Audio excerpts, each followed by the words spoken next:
کسی بھی کام کی تکمیل کے موقع پر وہ دن یاد آتا ہے کہ جس دن اس کام کا آغاز ہوا تھا۔ مجھے آج وہ دن یاد آ رہا ہے کہ جب میرے برادر مکرم، دوستوں جیسے بھائی اور بھائیوں جیسے دوست محترم داؤد کو لے کر یہاں میرے پاس آئے، اس نیت اور ارادے کے ساتھ کہ آپ اس کو قرآن پاک کا حافظ بنائیں۔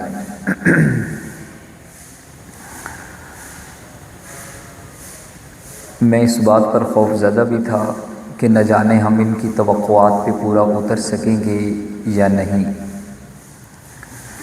یہ دور بڑا نازک دور ہے، تاہم اللہ تعالیٰ سے دعا مانگی، خیر مانگی، اللہ نے کرم کیا، اس کا فضل اور احسان شامل حال ہوا اور اس کی توفیق شامل حال ہوئی، تو آج اللہ تعالیٰ نے وہ دن ہمیں دکھایا ہے کہ وہ بچہ جو کل قرآن کو حفظ کرنے کی نیت سے آیا تھا، آج حافظ قرآن بن کر آپ کے سامنے بیٹھا ہوا ہے۔ اس نعمت کے حصول پر پورے خاندان کو، برادری قوم کو، عزیز و اقارب کو، بالخصوص اس کے والد مکرم کو، ان کی والدہ کو اور اساتذہ کرام کو، معاونین کو، منتظمین کو اور تمام محبت کرنے والوں کو میں دل کی گہرائیوں سے مبارکباد پیش کرتا ہوں۔ حق جل شانہ اس کا پڑھنا، اساتذہ کا پڑھانا، والدین کی سرپرستی کرنا قبول اور منظور فرمائے۔ بہت سارے انسان کے ذہن میں نیکی کے ارادے اور نیتیں ہوتی ہیں، جن میں سے ایک نیت بعض اوقات دل میں یہ آتی ہے کہ ہم تو اپنی زندگی میں حافظ نہ بن سکے، تو ہم اپنی اولاد کو حافظ قرآن بنا دیں۔ اس نیت کے ساتھ ہم اپنے بچوں کو حافظ قرآن بنانے کے ارادے سے سوچنا اور فکر کرنا شروع کرتے ہیں۔ اس کے لیے اداروں کا انتخاب، اساتذہ کا انتخاب، ماحول کا انتخاب، جگہ کا انتخاب، سہولیات کا انتخاب دیکھ کے کرتے ہیں۔ امام رازی رحمۃ اللہ علیہ نے ایک تفسیر لکھی ہے، اس کا نام ہے تفسیر رازی۔ اس تفسیر کے بالکل آغاز میں جہاں سے وہ الف لام میم کو شروع کرتے ہیں، اس جگہ پر انہوں نے ایک واقعہ لکھا ہے۔ امام رازی رحمۃ اللہ علیہ آج سے 1000 سال پہلے دنیا میں آنے والے بہت بڑے عالم دین گزرے ہیں، اور ان کی بڑی عجیب کہانی ہے۔ آپ کو اگر موقع ملے تو ان کی تفسیر کا مطالعہ کیجیے گا اور ان کی زندگی کے حالات پڑھیے گا۔ امام رازی کی زندگی کے بڑے عجیب حالات ہیں۔ وہ لکھتے ہیں کہ ایک شخص اپنے بچے کو، ایک والدہ اپنے بچے کو استاذ کے پاس قرآن پڑھانے کے لیے لے کر آئی۔ استاذ نے بچے کو الف با تا سا یہاں سے آغاز کروایا، شروع کروایا، اعوذ باللہ پڑھوائی، بسم اللہ پڑھائی، بسم اللہ الرحمن الرحیم، بچے نے ان کے پیچھے پڑھا۔ پھر اس کے بعد الف با تا سا افتتاح کرانے کے بعد دعا کروائی کہ اللہ کرے کہ یہ خیریت کے ساتھ پایا تکمیل تک پہنچے۔ اس رات ان کی والدہ کو خواب آئی، اور خواب میں انہوں نے اپنے مرحوم شوہر کو دیکھا۔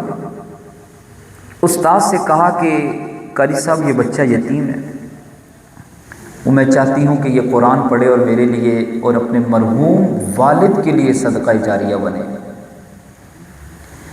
اس رات اس والدہ کو خواب میں مرحوم شوہر کے ساتھ ملاقات ہوئی، تو انہوں نے ان سے پوچھا کہ کیا حالات ہیں آپ کے وفات کے بعد؟ اس نے کہا کہ میں اپنے اعمال اور گناہوں کی وجہ سے عذاب کی پکڑ میں تھا۔ جب فوت ہوا تھا تو یہ بچہ دنیا میں نہیں آیا تھا، ابھی مادر رحم میں تھا۔ کہا کہ میں عذاب کی وجہ سے اللہ کی پکڑ میں تھا، میری دنیا سے جانے کے بعد یہ بچہ آیا، پھر یہ بڑا ہوا، پھر جب اس نے بولنا شروع کیا تو آپ اس کو مدرسے میں لے کر آئیں اور استاد نے ان کو بسم اللہ الرحمن الرحیم جب یہ پڑھایا تو اللہ نے میری قبر سے عذاب کو اٹھا لیا۔ میں نے پوچھا فرشتوں سے کہ آخر ایسا کیا معجزہ ہوا کہ میرا عذاب اللہ نے ختم کر دیا؟ فرشتوں نے کہا کہ اللہ جل شانہ یہ فرما رہے ہیں کہ مجھے حیا آتی ہے میں اس بندے کو قبر میں عذاب دوں جس کا خون اور جس کا بیٹا دنیا میں مجھے رحمان اور رحیم کہہ کے میرا قرآن پڑھ رہا ہے۔ یہ بڑے نصیب کے ہیں فیصلے، یہ بڑے نصیب کی بات ہے۔ تو ہم چاہتے ہیں کہ ہماری اولاد، ہمارے بچے حافظ قرآن بنے، ہم زندگی میں نہ بن سکے، لیکن کون سا بچہ حافظ بنے گا اور کون سا انسان حافظ بنے گا، اس کا انتخاب نہ والدین کرتے ہیں، نہ وہ خود کرتا ہے، نہ اساتذہ کرتے ہیں۔ والدین کا ایک فیصلہ ہوتا ہے کہ ہمارا بچہ حافظ بنے، وہ اس کے لیے کوشش کرتے ہیں، محنت کرتے ہیں۔ اساتذہ کی محنت ہوتی ہے، بچے کی اپنی بھی محنت ہوتی ہے، اس کے باوجود کچھ بچے نہیں بن پاتے۔ کون حافظ بنے گا اور کون حافظ نہیں بنے گا، اس کا انتخاب سورہ فاطر میں اللہ تعالیٰ یہ ارشاد فرما رہے ہیں کہ ثم اورثنا الکتاب الذین اصطفینا من عبادنا، کہ پھر ہم اپنی کتاب کے وارث چن لیتے ہیں، من عبادنا اپنے بندوں میں سے چناؤ کرتے ہیں۔ آپ فروٹ لیتے ہیں تو آپ چن چن کے نہیں شاپر میں ڈالتے، تو اللہ نے پوری انسانیت کے قلوب پہ نگاہ ڈالی، ان میں سب سے اعلیٰ، سب سے عظیم، سب سے منزہ، سب سے پاکیزہ، سب سے منور قلوب جن کے تھے انہیں نبوت سے سرفراز کیا۔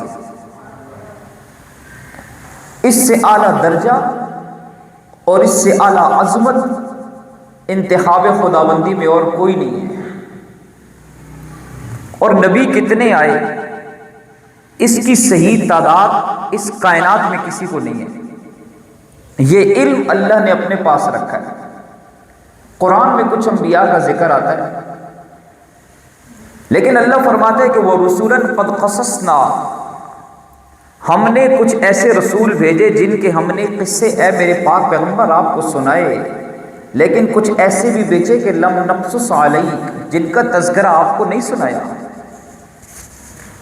تو جب بتایا جاتا ہے نا رسولوں کے بارے میں تو علماء کہتے ہیں کہ کم و بیش 1,24,000، کم و بیش کا مطلب ہے کہ اس سے زیادہ بھی ہو سکتے ہیں، کم بھی ہو سکتے ہیں۔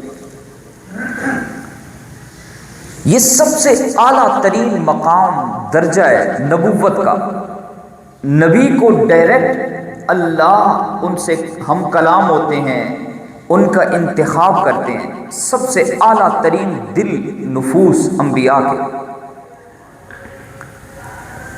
انبیاء و رسول کے بعد جتنی امتیں آئیں ان میں اللہ نے چن چن کر ہم سب کو اپنے پاک پیغمبر، اپنے حبیب محمد الرسول اللہ صلی اللہ علیہ وسلم کی امت میں پیدا فرمایا ہے۔ اگر اللہ نہ فرماتے تو ہمارا تو اس میں کوئی نہ کمال ہے نہ ہماری کوئی ڈیمانڈ تھی۔ یہ تو اس کا فضل و کرم ہے۔ آج لوگ کہتے ہیں نا کہ جی میں قسمت کا مارا ہوا ہوں، سنا ہے نا آپ نے؟ کہتے ہیں کہ جی میں بڑا بدقسمت ہوں، قسمت خراب ہے، حالات خراب ہیں۔ بھائی اگر آپ کی قسمت خراب ہوتی تو اللہ آپ کو اپنے حبیب کی امت میں پیدا نہ کرتے۔ آپ تو قسمت کے سکندر ہیں کہ جو اللہ نے آپ کو اپنا محبوب عطا کیا ہے، پھر محبوب عطا کرنے کے بعد قرآن عطا کیا ہے۔ تو اللہ نے سب کو چنا، چن کر حبیب کی امت بنائی، پھر اس امت میں سے کچھ نفوس کو، دلوں کو چنا، اور انہیں چن کر اللہ نے ان دلوں کو اپنے قرآن اور اپنی نعمت کی حفاظت کے لیے انتخاب ان کا کیا۔ اس کو کہا کہ ثم اورثنا الکتاب الذین اصطفینا من عبادنا، کہ ہم چن لیتے ہیں اپنے بندوں میں سے کچھ لوگوں کو۔ اب جب اللہ چن لیتے ہیں تو پھر فرمایا کہ فمنہم ظالم لنفسہ، ان میں سے کچھ ایسے بھی ہیں۔ اب یہ بھی بات نہیں ہے کہ قرآن صرف بچے ہی یاد کر سکتے ہیں، قرآن تو بڑی عمر کے لوگ بھی یاد۔ سیدنا ابو بکر صدیق رضی اللہ تعالیٰ عنہ نے جب قرآن حفظ کرنا، یاد کرنا شروع کیا تھا تو ان کی عمر مبارک 40 سال سے اوپر تھی، 40 سال سے اوپر۔ ابھی بھی اس امت میں ایسے ایسے لوگ ہیں کہ جنہوں نے اپنی، جب وہ معاملات ساری جاب سے فارغ ہو جاتے ہیں تو انہیں یہ دل میں آتی ہے کہ کاش اب چونکہ ہم فارغ ہیں اب قرآن یاد کر لیں۔ 92 سال کے ایک بوڑھے بزرگ کی دستار بندی کے موقع پہ میں شریک تھا اس پروگرام میں۔ عمر 92 سال ہے اور اللہ نے اس عمر میں حافظ قرآن بنایا، اور اس نے پورے خاندان کی، پوری قوم کی، پورے علاقے کی بہت بڑی دعوت کی، بڑا پروگرام کیا، بڑے علماء آئے، بڑے بیانات ہوئے، تو اس کی دستار بندی ہوئی۔ عمر 92 سال، سفید ریش بزرگ۔ ہمارا ایک کام ہے، وہ کام یہ ہے کہ ہم نیت کریں، اور نیت کرنے کے بعد اس راستے پہ سفر شروع کریں، آغاز کریں۔ بس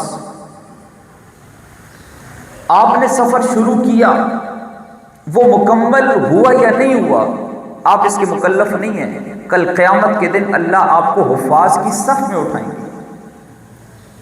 کچھ لوگ حفظ کرنا شروع کرتے ہیں نا، لیکن کر نہیں سکتے، کوئی فوت ہو جاتے ہیں، سلسلہ منقطع ہو جاتا ہے۔ حدیث پاک میں ہے کہ جب وہ نیت کی تھی اور اس سفر کا آغاز کیا تھا تو اللہ انہیں محروم نہیں کرے گا، اس لیے کہ نیت خالص تھی۔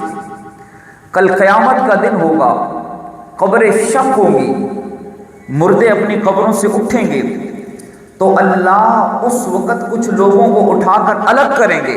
اعلان ہوگا کہ دنیا میں اکٹھے رہا کرتے تھے، ایک صف میں کھڑے ہوتے تھے، اکٹھے نماز پڑھتے تھے، ساتھ کو ساتھ والے کا نہیں پتا، پڑوس کو پڑوس والے کا نہیں پتا، لیکن میں جانتا تھا آج وَامْتَازُوا الْيَوْمَ أَيُّهَا الْمُجْرِمُونَ، آج الگ ہو جاؤ، آج میں تمہیں اکٹھا نہیں کھڑا رہنے دوں گا۔ یہاں نیک لوگ ہوں گے، یہاں گناہگار لوگ ہوں گے، یہاں اہل جنت ہوں گے، یہاں اہل جہنم ہوں گے، یہاں قرآن والے ہوں گے، یہاں قرآن کا انکار کرنے والے ہوں گے، اب اکٹھے نہیں ہوں گے۔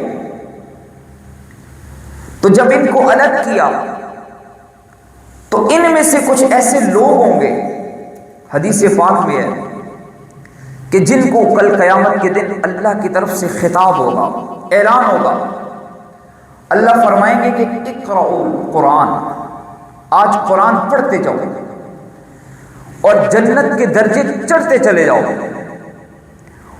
اور جہاں تمہاری تلاوت کی آخری آیت ہوگی وہاں میرے انعام و اکرام اور میری جنت کا آخری درجہ ہوگا تمہارے لیے۔ ایک حدیث میں ہے، رسالت مآب صلی اللہ تعالی علیہ وسلم نے فرمایا کہ اللہ تعالیٰ حافظ قرآن کو یہ اعزاز اور کریڈٹ عطا فرمائیں گے کل قیامت کے دن کہ اپنے خاندان کے 10 لوگوں کی سفارش کرو، وہ لوگ کہ جن پہ جہنم واجب ہو چکی ہے، اور میں تیرے ایک بول پر انہیں جنت کا سرٹیفکیٹ عطا کروں گا۔ ایک بول پر، ایک اشارے پر حافظ قرآن ہاتھ رکھے گا اور وہاں جنت کے فیصلے ہو جائیں گے۔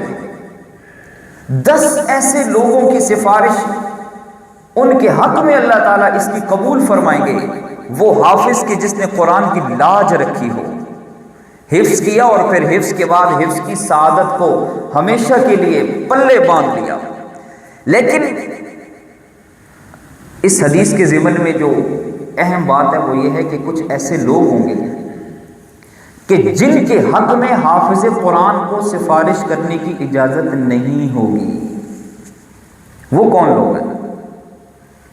محدثین نے لکھا ہے کہ جب کسی نے یہ فیصلہ کیا کہ میرا بچہ حافظ بنے،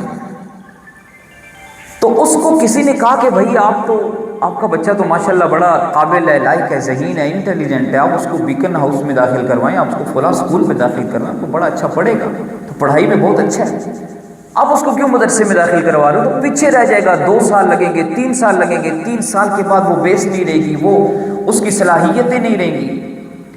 جس نے اس کے ارادے کو ختم کرنے کی کوشش کی، جس نے اس کو نفرت کی نظر سے یا حقارت کی نظر سے دیکھا، تو ایسے کسی بھی مسلمان کے حق میں کل قیامت کے دن اللہ حافظ قرآن کو سفارش کی اجازت نہیں دیں گے۔ اور میں نہیں کہہ رہا، اس حدیث کی شرح میں دیکھیے، محدثین نے تفصیل لکھی ہے ساری۔ اس لیے حافظ قرآن کا ادب، احترام، محبت، عقیدت اس وجہ سے نہیں ہے کہ وہ بہت اچھا ہے، اس وجہ سے ہے کہ اس کے دل میں اللہ کا کلام ہے۔ مجھے بہت اچھی طرح یاد ہے، ہمارے خاندان میں بہت کثیر تعداد میں حافظ ہیں، ہر گھر میں حافظ ہیں، ہر فیملی میں حفاظ کی تعداد ہے۔ سن 2002 میں نے پہلا مصلی قرآن کا سنایا واہ گارڈن گراؤنڈ۔ میرے دادا جان مرحوم اللہ تعالیٰ ان کو غریق رحمت فرمائے، قرآن سے بڑی محبت کرتے تھے۔ وہ 12واں سپارہ اور سورہ یوسف کی منزل تھی جب، تو وہ سننے کے لیے وہاں واہ گارڈن میں آئے، تو رات کا وقت تھا، جگہ ان کے لیے بنائی گئی، چرپائی ایک ہی تھی۔ ہمارے جو وہاں کے میزبان تھے مولانا قاسم صاحب مرحوم، وہ بھی فوت ہو گئے، اللہ انہیں بھی غریق رحمت فرمائے۔ وہ مسجد میں سوتے تھے اور ان کے حجرے میں جو چرپائی تھی اس پہ میں سوتا تھا۔ اب چرپائی ایک ہی ہے اور دادا جان آئے ہوئے ہیں، اور ہم نے ان کے لیے اوپر جگہ بنا دی ہے اور میں نے نیچے جگہ بنائی ہے۔ تو دادا جان فرمانے لگے کہ میں نیچے سوؤں گا، تم اوپر سو گے۔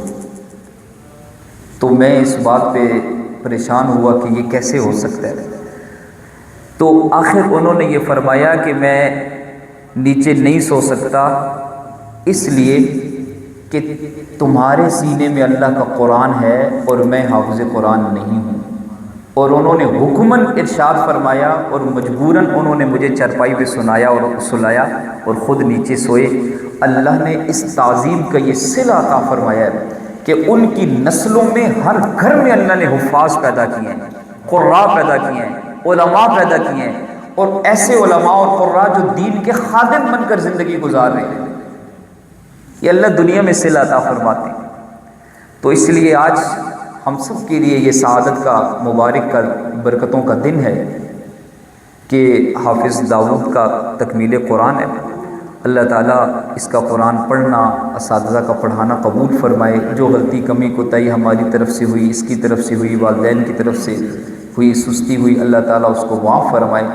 اور قرآن کی اس تکمیل کی محفل میں آپ جتنے لوگ بھی تشریف لائے ہوئے ہیں، میری آپ سب سے دردمندانہ آپ سے گزارش ہے کہ آج آپ نیت کریں کہ اگر آپ حافظ نہیں بن سکے تو کوئی بات نہیں، آپ اگر قیامت کے دن حفاظ میں کھڑے ہونا چاہتے ہیں، اس کے 2 راستے ہیں، 2 طریقے ہیں۔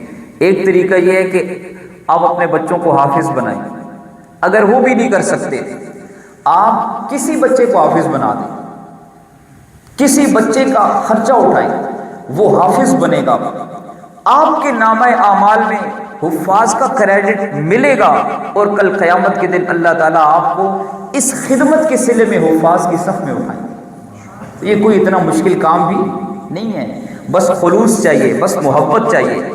سیدنا عثمان بن عفان رضی اللہ تعالیٰ عنہ فرماتے ہیں کہ میں نہیں چاہتا کہ میری زندگی میں ایک بھی ایسا دن آئے کہ جس دن میں دیکھ کے قرآن نہ پڑھوں، دیکھ کے قرآن۔ حافظ کتنے بڑے تھے اس امت میں، صحابہ میں 2 ایسے لوگ آئے ہیں کہ جو ایک ایک رکعت میں بیت اللہ کے سامنے کھڑے ہو کے پورا قرآن پڑھتے تھے.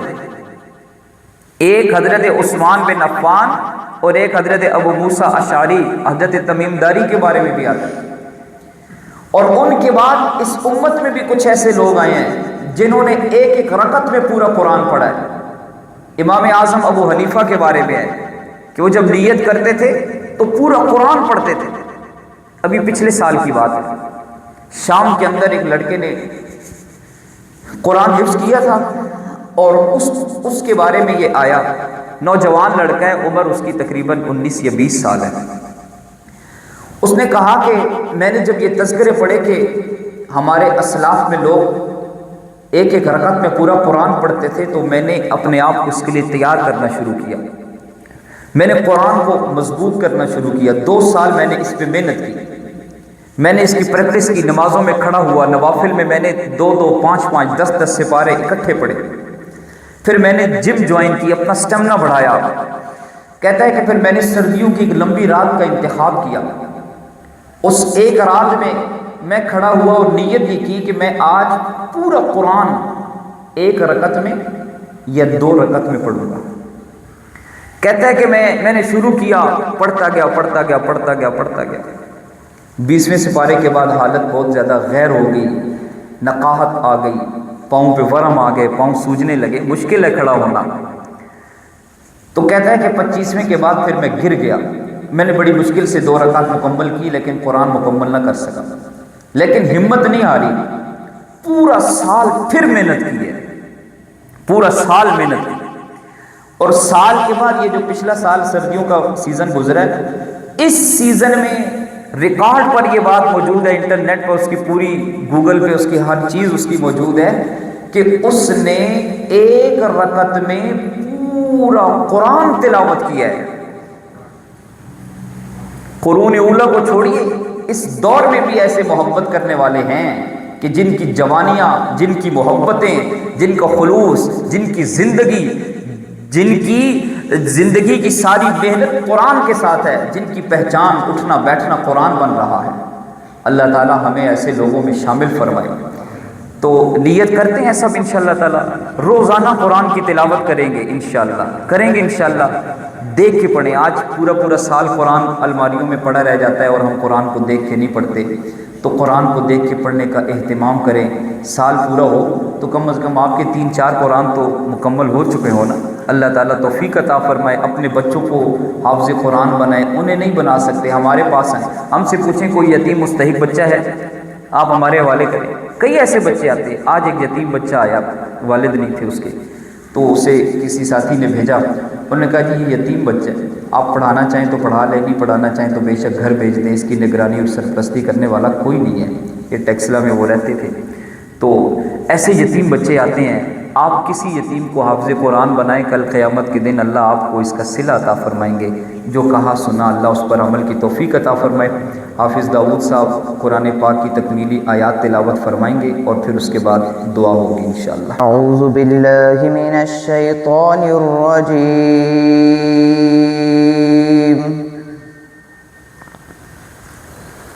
بسم اللہ الرحمن الرحیم.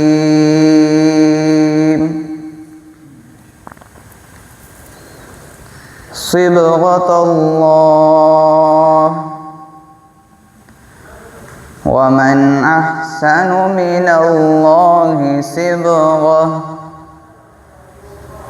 ونحن له عابدون. قل اتحاجوننا فی اللہ وهو ربنا وربکم ولنا اعمالنا ولکم اعمالکم ونحن له مخلصون. ام تقولون ان ابراہیم واسماعیل واسحاق ویعقوب ويعقوب والأسباط كانوا هودا أو نصارى قل أنتم أعلم عن الله ومن أظلم ممن كتم شهادة عنده من الله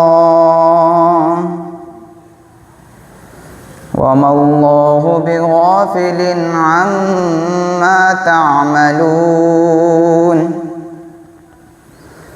تلك أمة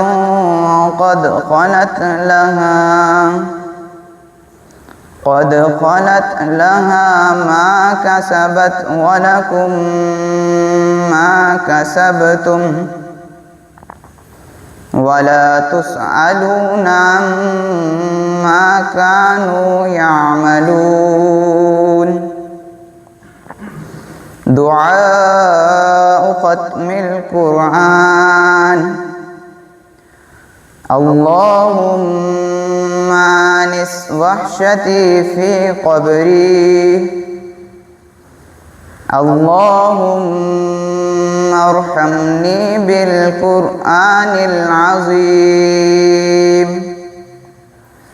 واجعله لي إماما ونورا وهدى ورحمة اللهم ذكرني منه ما نسيت وعلمني منه ما جهلت وارزقني تلاوته آناء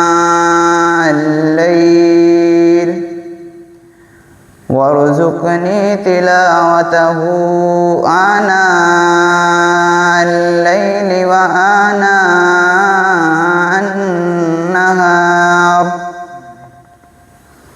واجعله لي حجة يا رب العالمين آمنت بالله صدق الله العظيم